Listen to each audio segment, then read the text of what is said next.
রমজানের বেঁচে যাওয়া বেসন দিয়ে আজকে আমি 2 ধরনের মতিচুর লাড্ডু বানাবো। বেসন থাকলে তো এমনিও নষ্ট হয়ে যায়, তাই আজকে আমি কাজে লাগিয়ে ফেললাম। আসসালামু আলাইকুম। আমি একটা বাটির ভিতরে 3 কাপ পরিমাণে বেসন নিয়ে নিয়েছি, আর কিছুটা পরিমাণে লবণ দিয়ে দিলাম। অল্প অল্প পানি দিয়ে আমি একটা এরকমের ঘন ডো তৈরি করব।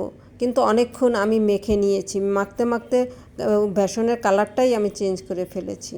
আর এদিকে চুলায় একটা কড়াই বসিয়ে তেল গরম করে নিয়েছি। এখন এই ঘন ব্যাটারটাই আমি একটু ছোট ছোট দিয়ে পিঠার মতো ভেজে নেব। এটা কিন্তু বুটের ডালের বেসন। প্রতি রমজানে আমি ডাল কিনে পরিষ্কার করে সেই সাথে অল্প একটু পোলার চাল দিয়ে ভাঙিয়ে আনি। আর এই বেসন দিয়েই কত সহজে নামি দামি মতিচুর লাড্ডু বানানো যায়, সেটাই আজকে দেখিয়ে দিচ্ছে আপনাদের।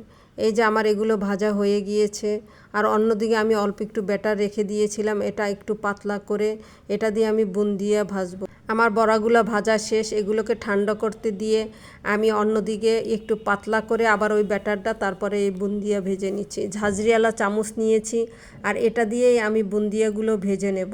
কিন্তু কয়েকবার দিতে গেলে ঝাঁঝরিটা যতবারই আপনি বুন্দিয়া ভাজবেন ধুয়ে শুকিয়ে নিতে হবে। এই যে আমার বুন্দিয়াগুলো ভাজা শেষ, আর অন্যদিকে বড়াগুলো ঠান্ডা হয়ে গিয়েছে। এখন আমি বড়াগুলোকে ব্লেন্ডার করে নেব। ব্লেন্ডার করার পর এরকমের হবে, জাস্ট একদম মিহিও না আবার আস্তে আস্তেও না। আর এদিকে আমি চুলা একটা পাতিল বসিয়ে দিলাম। আমি এখানে 2 কাপ পরিমাণে বড়া ব্লেন্ডার করে নিয়েছি, সেজন্য আমি 2.5 কাপেরও একটু বেশি চিনি দিয়ে দিয়েছি, আর 2.5 কাপ পরিমাণে পানি দিয়ে দিলাম। চিনিটা এখন গলে আসলে এখানে আমি একটু ফুড কালার ইউজ করব। এটা অপশনাল, আপনারা চাইলে দিতেও পারেন, নাও দিতে পারেন। আমি একটু কালারটা সুন্দর আসার জন্য দিলাম। এই যে কয়েকটা বলক আসার পরে আমি ছাতুগুলোকে ঢেলে দিয়েছি। এখন একটু নাড়াচাড়া করে এটাকে ঢেকে রাখবো প্রায় 5-7 মিনিটের জন্য। 5 মিনিট পরে আমি ঢাকনা খুলে চেক করলাম যে এটা নরম হয়েছে কিনা। যদি নরম না হতো তাহলে আমি আবার একটু পানি ব্যবহার করতাম নরম হওয়ার জন্য, কিন্তু আমার এটা আমি হাত দিয়ে চেক করে দেখলাম যে না, নরম হয়েছে। এখন আমি এদিকে কাঠবাদাম আর চীনাবাদাম একটু কুচি করে রেখেছি, একদম মিহি না, হাত দিয়ে কুচি করে রেখেছি। সেটাকে আমি এর সাথে দিয়ে একদম লাড়িয়ে চাড়িয়ে মিলিয়ে নেব। বেশি স্বাদ বাড়ানোর জন্য আমি এখানে 1.5 কাপ পরিমাণে গুঁড়া দুধ ব্যবহার করেছি। আপনারা এটাকেও স্কিপ করতে পারেন, বড় বড় নামি দামি দোকানগুলোতেও কিন্তু গুঁড়ো দুধটা ব্যবহার করে না। আমি জাস্ট বাসায় বানাবো আর স্বাদ বেশি লাগবে না, এটা কি কখনো হয়? এখন গুঁড়ো দুধটাও আমি ভালো করে এর সাথে মিলিয়ে নিলাম। এটা নাড়াচাড়া করতে করতে কিন্তু হয়ে আসছে। এখন আমি 3 টেবিল চামচ ঘি দিয়ে আবার একটু নাড়াচাড়া করে নেব, যাতে ঘিটা এটার সাথে খুব ভালো করে মেল্ট হয়ে যায়। ঘিটা দেওয়ার কারণে একটা শাহি শাহি ফ্লেভার আসতেছে। হ্যাঁ, আমি একটু হাত দিয়ে চেক করলাম যে না, একদম পারফেক্ট লাড্ডুর জন্য। এখন আমি চুলাটা বন্ধ করে একটু ঠান্ডা করে নেব। আর এটা বেশিও ঠান্ডা করা যাবে না, হালকা গরম থাকা অবস্থায় লাড্ডুগুলো বানিয়ে নিতে হবে। দুজনে মিলে লাড্ডুগুলো বানিয়ে ফেললাম তাড়াতাড়ি, কেননা ঠান্ডা হয়ে গেলে লাড্ডুটা ভালো হতে চাবে না আর কি, মিশবে না ভালো।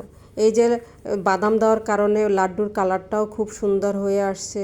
আমার সব লাড্ডুগুলো বানানো শেষ। এখন আমি ওই যে বুন্দিয়া বানিয়ে রেখেছিলাম, এটা দিয়ে আমি একদম সহজভাবে মতিচুর লাড্ডুর রেসিপি যা বলে দিচ্ছি আর কি। এখানে আমি 1 কাপ পরিমাণে বেসন নিয়ে যেটুকু বুন্দিয়া হয়েছিল, সেজন্য আমি 1.5 কাপের মতো চিনি দিয়েছি, আর 1.5 কাপেরও একটু বেশি পানি দিয়ে জাল করে নিয়ে এর ভিতরে আমি বুন্দিয়াগুলো দিয়ে দিয়েছি। 10 মিনিটের জন্য ঢেকে রেখেছিলাম। বুন্দিয়াগুলো একদম পানিটা টেনে নিয়েছে আর সফট হয়ে গিয়েছে। আঠালো ভাব চলে আসার পরে আমি এখানেও 1.5 টেবিল চামচ পরিমাণে ঘি দিয়েছি। ঘি দিয়ে একটু নাড়াচাড়া করে উঠিয়ে ঠান্ডা করে আগের মতোই আমি লাড্ডু শেপ দিয়ে নিয়েছি। এটা আপনাদের দেখালাম না, তাহলে তো ভিডিও অনেক বড় হয়ে যাবে, তাই দুটোই আমি ভেঙে দেখাচ্ছি। একটা একদম কম খরচ, আর একটা একটু বেশি খরচের। আপনারা যেটা যেরকম ইচ্ছা বানিয়ে নিতে পারেন। আর এটার কথা আর কি বলবো, এটা যেমন বাদাম তেমন গুঁড়ো দুধ দেওয়া, এটার স্বাদের কথা আর কি বলবো। লাড্ডুর কালারটা পিঙ্কিশ আমি ইচ্ছা করেই রেখেছি। এটার সাথে আরেকটু ফুড কালার দিলেই ডিপ হয়ে যেত। আপনারা চাইলে আরেকটু ফুড কালার দিয়ে নেবেন, কিন্তু আমার কাছে এই কালারটা ভালো লেগেছে, সেজন্য আমি এভাবে রেখেছি। খুবই সহজভাবে দুটো লাড্ডুর রেসিপি কেমন লাগলো অবশ্যই জানাবেন। আল্লাহ হাফেজ।